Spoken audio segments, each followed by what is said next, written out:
there, neighbor hiver. Thanks for joining me as I sit down with former Minnesota Secretary of State Mark Ritchie and discuss his prolific career in public administration. Since his career, he's also made some great strides in putting Minnesota on the global map and making a difference. And I thought this would be a really great opportunity to take the focus from a very divisive, tumultuous election year and campaign season to really consider what we might be able to achieve when we have a cause and a community at the heart of all we do. And I'm so grateful for the opportunity to sit down and chat with him about his kind of origin story and where he was inspired to start making a difference. To be able to sit down and have the opportunity to talk with Mark about his experience before, during, and after his public administration years, being a Secretary of State and serving 2 terms for the state of Minnesota. Mark's insights are so helpful for anybody today who is unhappy with some of the things that they're seeing in the world, in their government, in the country, what's happening right now. And it doesn't take a position in politics to make a difference from where you are, and agnostic of whatever political party you may or may not affiliate with.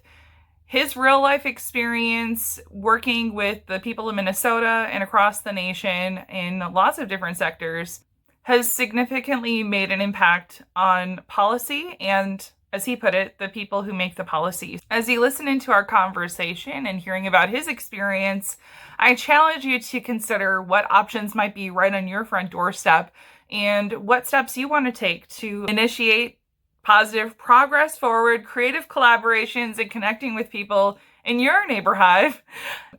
I want you to consider the world right at your front doorstep and those on a larger scale, maybe national or global, with causes that are close to your heart, and finding common ground with the people in your environment to start making a difference from wherever you are. And whether that's agriculture or education or even public policy, we can be inspired to take action from any of the people that have helped pave the way and initiate change for the world that we want to see.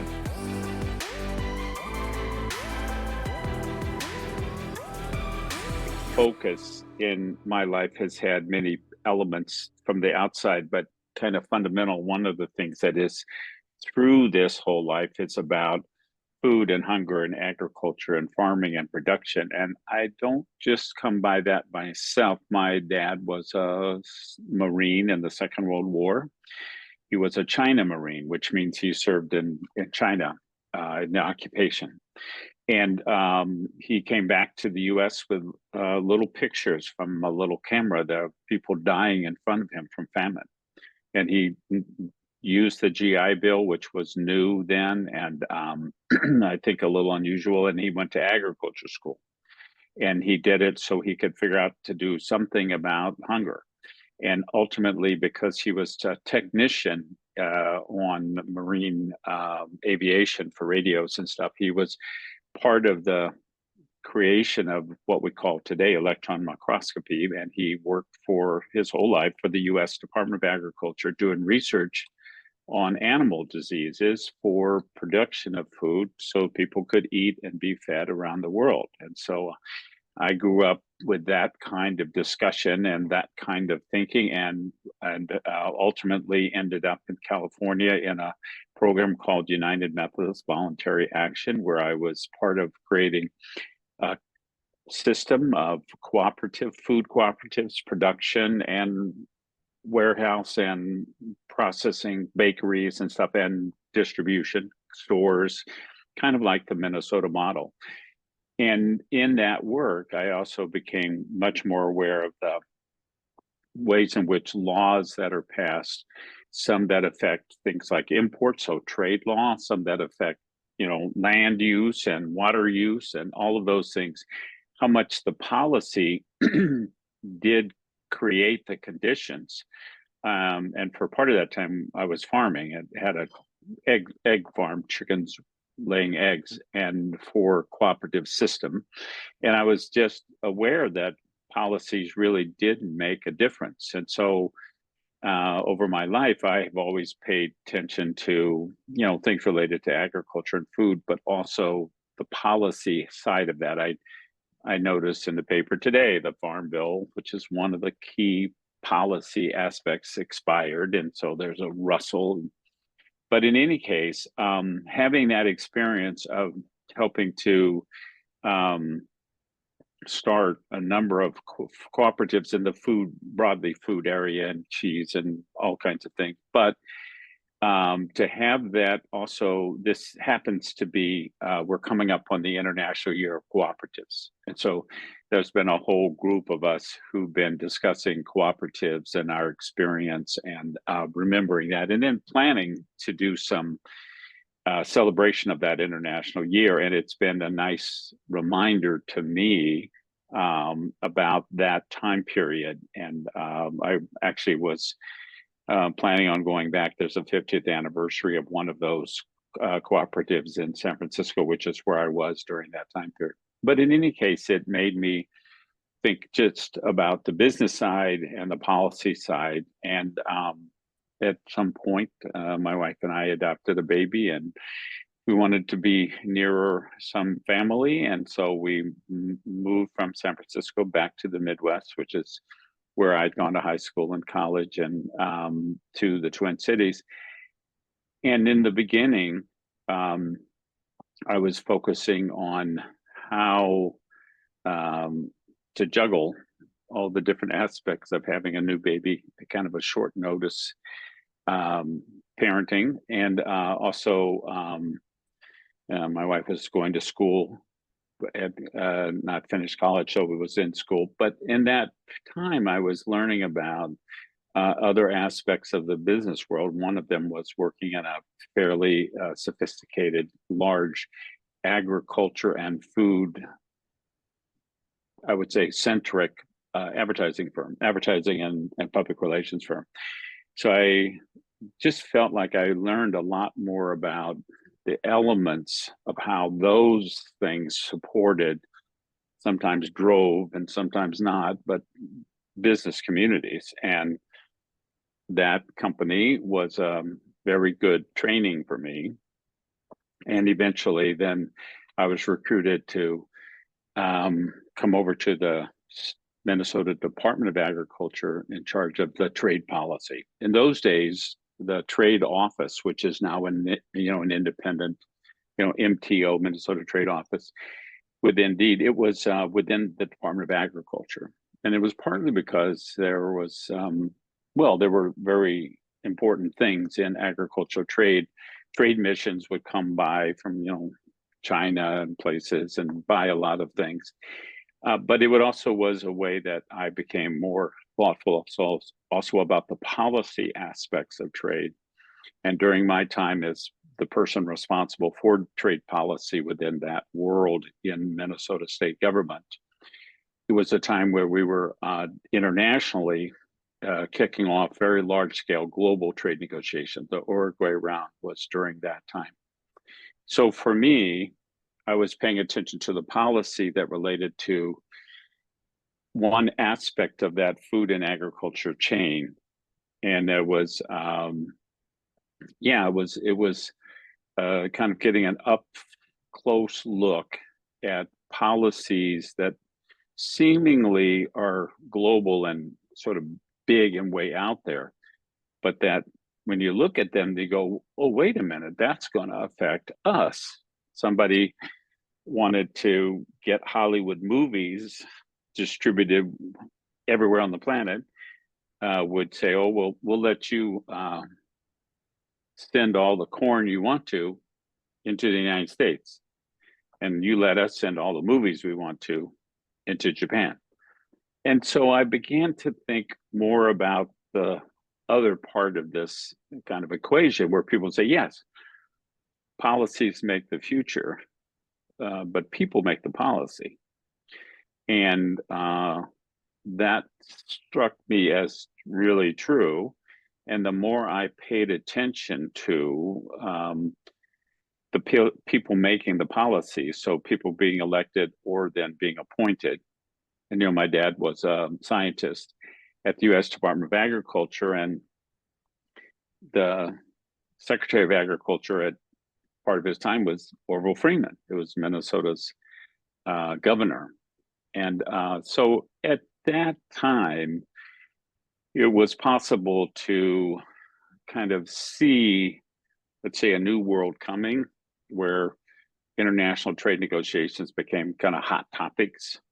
They apparently they're still hot topics, and but also the farm crisis, the crisis that really propelled Paul Wellstone and many others to become active in understanding what created a crisis for Minnesota farmers and the necessity of taking kind of political action. 20 some thousand people showed up on a 20 below day in the state capital of Minnesota to just say, hey, this what's going on is wrong. And there was violence, bankers shot, and there was, suicides and hotlines. So in the course of that, there was a whole movement around getting more rural people involved in that process. And eventually an organization, League of Rural Voters, was dreamed up and created, kind of like League of Women Voters. And so just, when you're, let's say, a rural American, certain ways that democracy works is about the largest numbers. And if you're in rural America, you're not in the largest numbers. And so you have to be clever and intelligent and work hard and build alliances and coalition. But at some point in that process, after I had been very active in voter registration and nonpartisan voter engagement, I was unhappy with what I was seeing in the administration of that aspect, that election part. Because, yeah, policies make the future, but people make the policies, and people are elected, and then the elected people appoint people. And so a group of us ended up at kind of a special weekend named after Paul Wellstone, put on by his staff of Wellstone, Camp Wellstone. And there I met a bunch of interesting people who also were unhappy with some aspect of what was going on. And I made the decision to run for and then eventually was elected to Minnesota's Secretary of State. And had promised that that would be, if I was fortunate enough to be elected, that I would only run twice. And that was a promise at home that was very important. And that's what I did. But I also always kept that focus, and especially at the office of Secretary of State, because elections are the high visibility thing, and you can have some exciting times, but it's only about, I'd say, less than a third, 2/3 or more of the office is business filings and every kind of, authentications and apostilles and notary, all that stuff. And so I use that opportunity to learn about my state in a much deeper way. I knew corn and soybean parts of the state like the back of my hand, and South Minneapolis. But when I became Secretary of State and started traveling to every county and, cutting ribbons or going to Commerce, or Kiwanis, or speaking at a Rotary, or visiting with the county auditors and recorders and all of that, it just gave me a deeper sense of who we were, small, medium, and large, because you got all kinds of businesses. And, we had challenges in 08, 09, 010. I would say challenges that many people today don't really know how bad it was. But anyhow, it sparked big entrepreneurial response. I think 64,000, I don't think that was ever the highest year, but that was up there. But, it was like just a lot of people did not have other alternatives, being laid off and that kind of thing. And I was ready to, let people know I was going to fulfill my promise. But anyhow, I announced I was not going to run again, as I had said. But it was 2 years out because to run for Secretary of State, if you're, let's say, a new person like I was and nobody knows you, you have to go everywhere. And two things happened. One of them was that uh, Governor Quee came in to me and said, "Mark, I see you're not going to run again. Have you made your list?" And I said, "What list?" And he said, "The things you're going to do because you're not running again." And I go, "Oh, I hadn't even thought about that." Well, come on, that's the most important thing. You're liberated from thinking, "Well, I can't do that because I'm running for office."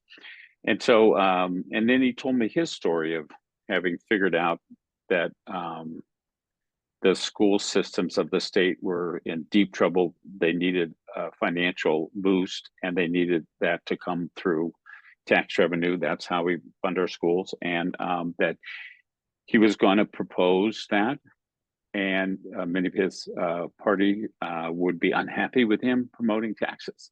And so he just said, "I'm not going to run again." And then he went about fixing the state schools and giving us what we have today. That's why we're as prosperous as we are. Anyhow, the following week I said, "I got my list," and I had like 12 things. And he said, "No, no, no, no, no.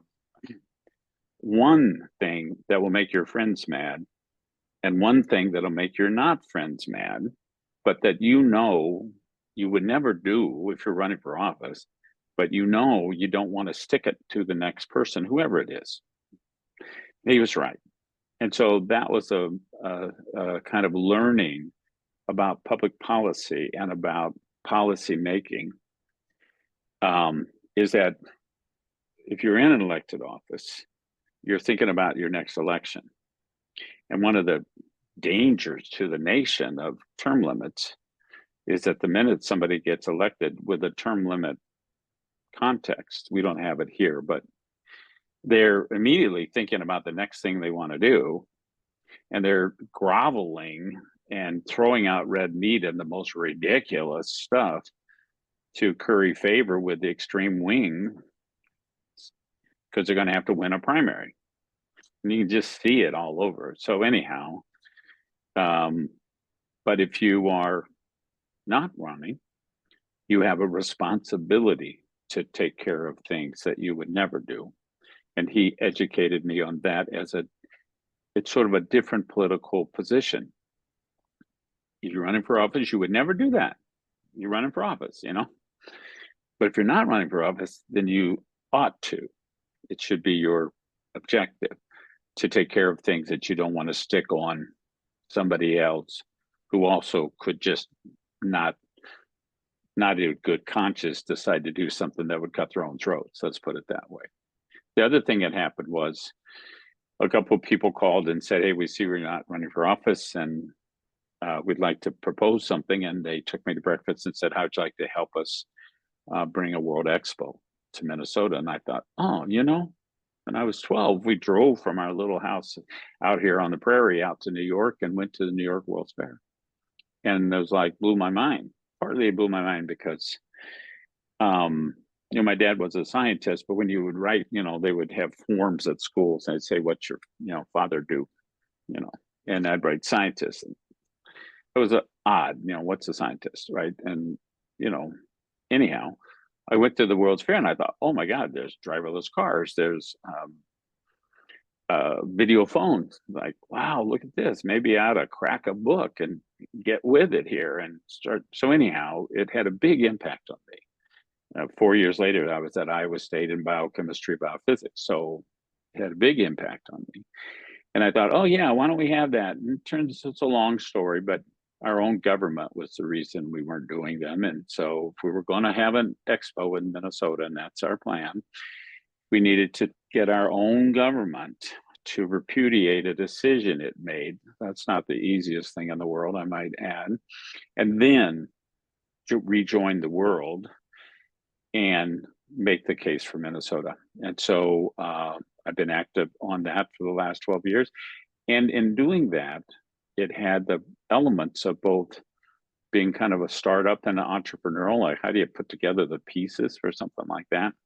And it had the aspects of policymaking, needing to pass things unanimously, having to meet certain deadlines, having to then have it also be diplomacy, because you have to convince other countries to support you in a secret ballot.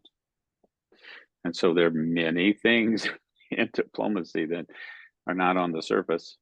So I feel like I've had the good fortune, and even in the midst of this, I had a stint at Global Minnesota, being able to be the welcomer of people coming here and the ambassador, so to speak, for our global mindedness, and especially over the COVID period, where Zoom became the tool.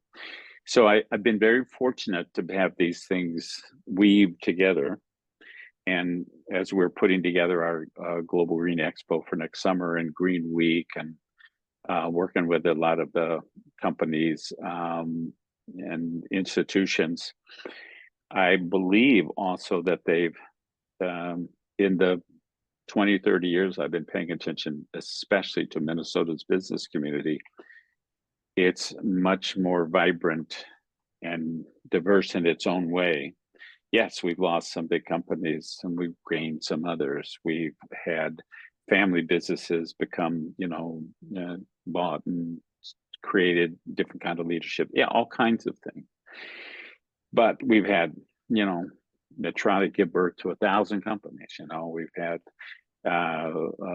United Health and others that have become, very significant global players. And we have companies that invent things that save lives tomorrow and today. And people move here because they believe in who we are as people. So there's a lot of interconnectedness, and even in some kind of trying times at the moment, where we're really on new ground. Whether you're talking about weather or whatever you're talking about, we're in some new territory here. So is much of the rest of the world, I might add.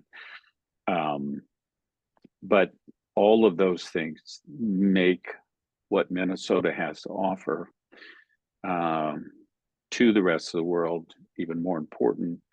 And due to the unusual circumstances of the moment, I can tell you that, having just spent 3 weeks in Europe, traveling, talking to people everywhere, and then of course just around the country, the world's watching and asking, who's Minnesota? Who are these people? Who's this governor? What is the deal here? And will be equally or more scrutinized, and people be interested next year.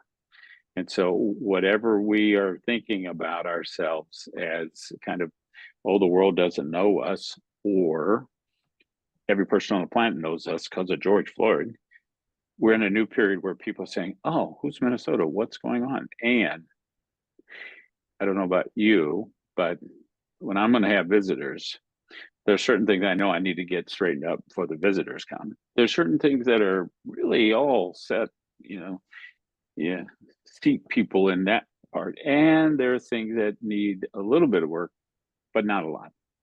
And so I think about policy and businesses in a kind of, I like bragging about my state. So if I put myself in a position of next year, this is happening right now. Representatives from giant companies that we never heard of from all over the planet saying, oh, I'd like to come out for a couple of days. But when we do that, being able to feel confident that we've addressed some of the things that really need attention, short-term, boom, know about some of the new things that are going on, and new buildings, new venues, new green spaces, new parks. We just opened a new park on the Mississippi up at Graco, and there's all kinds of things. We have so many things, and so Davo helps to give a kind of framework to then say, yeah, come over anytime. But if you want a really good time, come up for Taste of Minnesota, stay through Aquatennial, and come to the expo in the middle. We're going to show you a good time. And you want to go out to Pipestone and see one of the most precious things on the planet. You want to go canoeing or catch that muskie. You've been watching those French television shows about muskies in Minnesota, and they go, whoa, la, la. Maybe you want to go to Wisconsin. You've heard about all the things in Wisconsin, or Iowa, go down and see the World Food Prize, but there's a way in which this expo provides I would say, a structure to brag on. And that kind of makes me happy. Absolutely. I love that. And it's so fascinating when you're sharing about your journey and some of the influences, whether that was the World Fair, your father, and some of these other types of things. I didn't even know about the co-op involvement that you had. That's amazing. It's actually so relevant to where we are today. And now that we are having a party and the whole world is invited, especially for Yeah. the Yeah. business owners in Minnesota and people who are here. It can be easy, especially as a business owner, to be really consumed with the day-to-day operations and not even be aware of the policy of things that are happening, whether we kind of put it into compartments of like, oh, that's just politics. And it's like the world doesn't operate in compartments anymore. Yeah. Everything's No. connected. And So you're totally how right. and Well, well, and it's sometimes we yeah. farm it out. Oh, I'm a member of that trade association. That's what, you know, uh, the chiropractors need some changes in law. Well, you turn that over to your lobbyist or, that kind of thing. And I think Minnesotans, uh, I mean, you can say there's a kind of special aspect to, the concentration of ethical questions in business and commerce and media, et cetera. The concentration on giving back to the community, whether it's, we had a 1% club, we had a 5% club, we've had, they're just things. Kowalski's grocery store has a big thing on it. We're a civic business. And they explain what that means to be civic minded in business. And so I feel like, we go back to the Bill Norris's and control data and the early, very, very futuristic thinking about, artificial intelligence and using, the internet to learn about narrowing the gaps between rural and urban Minnesota by, applying new technology. You have things baked into the DNA thanks to those who've come before us. And, some are unknown. Like very few people know the story of how James Ford Bell and Herbert Hoover fed 100 million people in Europe and saved them from starvation. And, in the first, before and during the First World War and right after. And it all happened kind of out of what we call Mill City Museum, but was the A mill. And, our farmers figured out how to produce enough food for themselves, for our country, and for all of Europe, and then shipped it. So we have things in our DNA that we know about and things that we don't necessarily know about, but they all are part of what makes up who we are as a people and as a community. And I'm occasionally, for a variety of reasons, hosting. Well, we have like site visits for our expo bids and stuff. And one of the things that they were very impressed that Minnesota was doing the Ryder Cup, and I don't know tons about the Ryder Cup, but it's a big deal. And what they noted was all the different parts of our community that come together to do something like that. Because the question is, how do you do something big like an expo in a little place like Minnesota? Okay, that's a fair question. And the answer is, well, we do it all the time. You just gather everybody up. And like the Ryder Cup was one example. The Super Bowl was super well done. I mean, super duper. And it was cold also.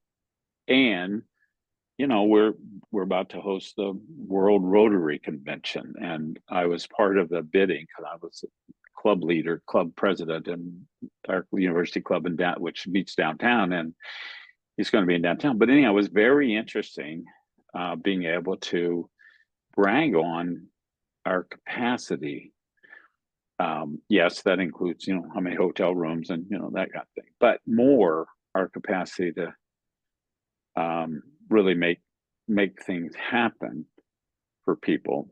And there's very special crowds. The Shriners, there's a very special crowd. Special Olympics, it's a very special crowd. The Rotary.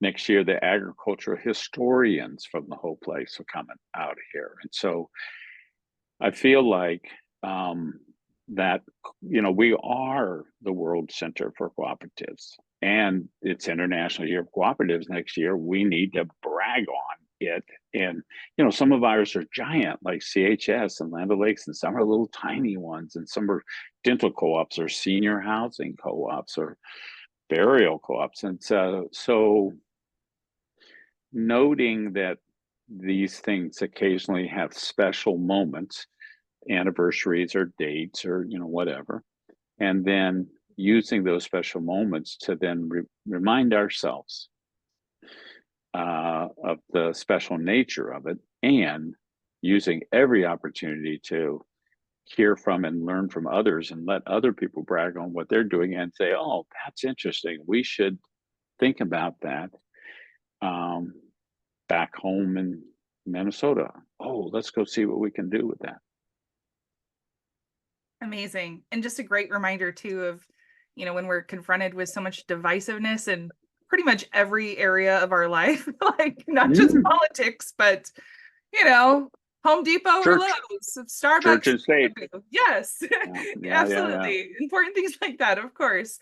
So when you Yeah. think back to your time when you were serving as the Minnesota Secretary of State and your ideas, concepts, outlooks of what the job would be like, and after touring and meeting people and discussing what was happening and thinking about that now in hindsight, were there perspective shifts after you had more of a beat on the different diversity of the communities and businesses and agriculture and all of those pieces? Did that influence how you spent the next term in Well, service? I mean, in general, I was um, focused on running for office with an emphasis on the elections, and my belief that people were fooling around with elections, and this was Minnesota. That's not going to be allowed. So, but once I got there, I realized it's 80% business services. But having filed a lot of businesses and nonprofits, both dozens, I had thought that some aspect of it was digital.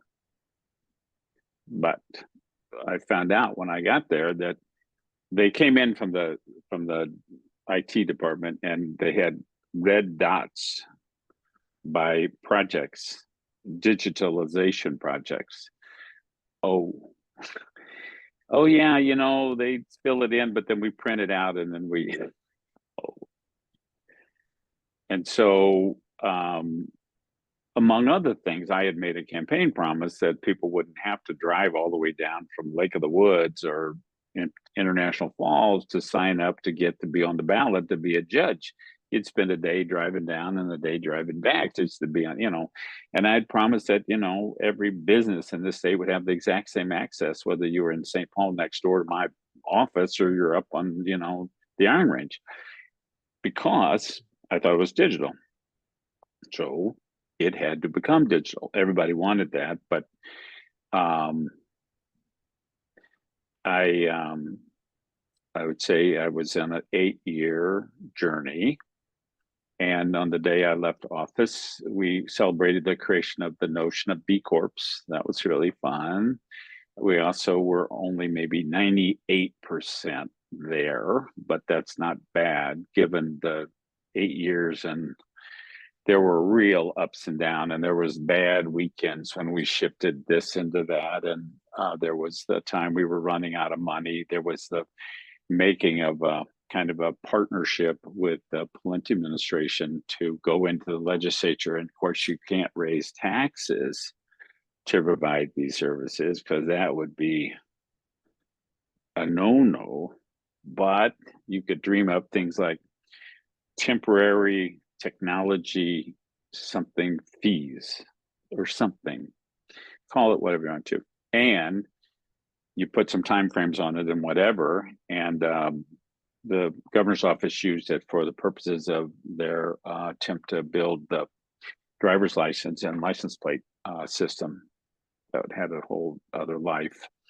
And we used it to basically shift gears ultimately because Microsoft had developed a really big, important jump. And so we were millions of lines of code in, and we weren't anywhere near ready and running out of that time frame.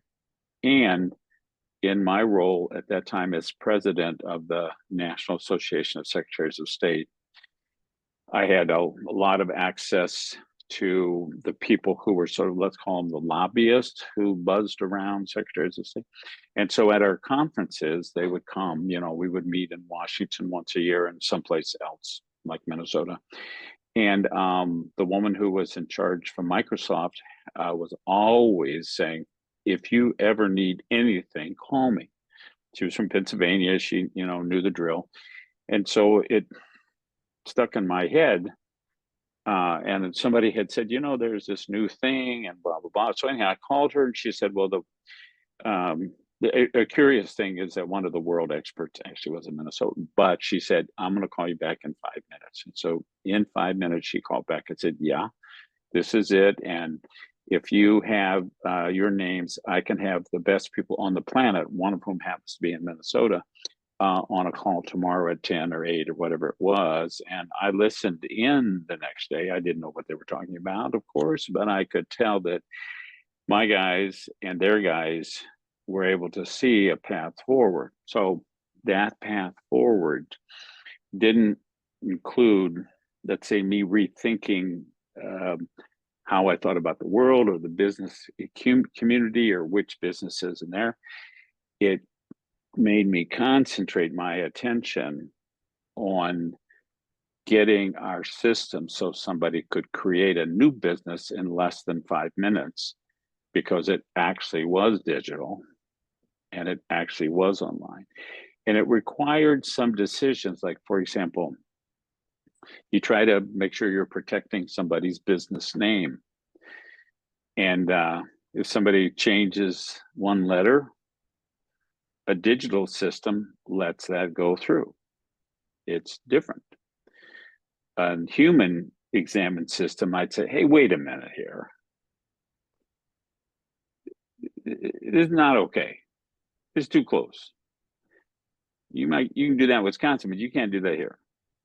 And so there were things that took my attention more on the business side that had to do with what I needed to do. And dominated. I mean, you're elected Secretary of State, you're not necessarily an expert at bringing online giant databases and systems, but we had giant systems, business services, and voting systems, voter registration systems. So 2 or 3 times, I guess, I had statewide recounts. There'd only been 2 in the past century, and so I had 3. And they took up some of that other time and energy. And they exposed me to some things that I, have kept in mind. For example, in the case of one of them, I got quite a number of death threats, which I didn't like. And I don't like any kind of talk about political violence from anybody. And I don't care who they are. And I'll say it to their face if I ever hear things like that. And of course, you have people of all kinds who talk like that. So it's not something I'm proud of in terms of the status of the political culture of my nation. And I do take it personally. So anyhow, I had a number of things that pushed my attention onto things like IT and the future, including really, really one of the very first Minnesota state agencies ever hacked. And of course, it was so early on that you didn't even admit it. You just put a sign up where, we're doing maintenance. And it took a whole week to figure it out. So stuff like that took my attention, stuff like these recounts and the other kind of things. And but whenever I was invited to come cut a ribbon or to speak at a chamber of commerce or there's a business law section of the Minnesota bar, and they meet, God, I think it was twice a month. Anyhow, I had one person who always went, and they had been really a superstar, but I went every time and learned a ton. There was incredible change in the federal law on banking. And so in that section, there was a nonprofit section, a franchising section, a banking section, a mortgage section. And so I was learning. And I also participated on the board of the Historical Society because in the constitution of the state, the constitutional officers, which is the Secretary of State and the Treasurer and that sort of thing, are ex officio on the Minnesota Historical Society board by the way the Constitution because it predates the state. In any case, I trained to be a high school social studies teacher. I'm very interested in history. It was wonderful. So in each of those instances, I was learning about other things and what other people were doing, not necessarily because I was going to dive in and get to be an expert on X, Y, or Z, but because it gave me a better way to understand my state. And hopefully, I applied that to understanding the services. Like Mayo and some of the big players had seen this legal entity called nonprofit LLC, which had a very specific way of protecting nonprofits of a certain kind and size and style. Other people had invented the concept of a benefit corporation. People wanted to not be just held by the standard that says everything you do, you have to do to maximize the profit of your owners and your stockholders, et cetera. And SBA would not loan money to banks, to businesses that weren't of the most explicit. You know, we're here to make the most money possible. Blah blah. So benefit corporations, I was really pleased that people brought them to my attention. It happened that Sunrise Bank had been a benefit corporation and had really helped drive the thinking. We had 100 and some sign up on that last day I was in office, and we stopped the clock so that every one of the folks that showed up could be the first in line. And so I feel like I used the time of getting to know other people and participating in events and being available and wherever somebody would ask me to come and be. But I used it then to say, oh, this B Corp is important to people. And, you know, the nonprofit LLC was important to a small number of people, but big players and with big impact. In case, you know, I'd be crossing the street in a little tiny town and somebody would stop me. I remember one very distinctly, an older woman in, oh, this was a little tiny town, but she said that such and such that I had decided in the recount was wrong. You know, and I said, you know, I think that law got changed. She said, no, no. But she said, we had law books here. So I went up with her up these creaky stairs and she pulled down the law book. And so, you know, people who've been election judges for 30 or 40 years, they know what they're talking about. So you don't challenge them very directly. You just go, let's go see. And it turns out I was right. But we were able to have a laugh about it. And I said, you know, I don't really know when that changed, but I'll find out. And thank you for bringing this to my attention. And, you know, it was just like I'm walking down the street, she's walking down the street, small town, and she could just corner me. And she, you know, she knew her business, and there was a change in the law. So that was, you know, just one of those little funny things that happened. With that, then I just want to say thank you so much again for taking the time to go through, you know, my questions and your experience and There are some stories that you shared there that I remember being present for some of these events, and they're transformative, not just in our state, but in our country and in the world. And especially with B Corps and just changing like the standard to a higher level and being able to cooperate with each other. And even if we have, different opinions about how Yeah, things no, go. super important. Yeah. Thanks so much for joining me. I'd love to hear from you and any insights that you gained from my conversation with Mark, or any ideas that you want to start collaborating on with people in your community. We all can make a huge difference right from our own neighbor hive and community, no matter where you are at in life. And if there's a cause or community or a certain group of people that you really care about and you want to start making a difference, it's time to stop the blame throwing and start taking ownership of what we can do, which is a whole lot when we get creative and collaborate with the people right outside our door. Thanks so much for joining me, and make it a great day.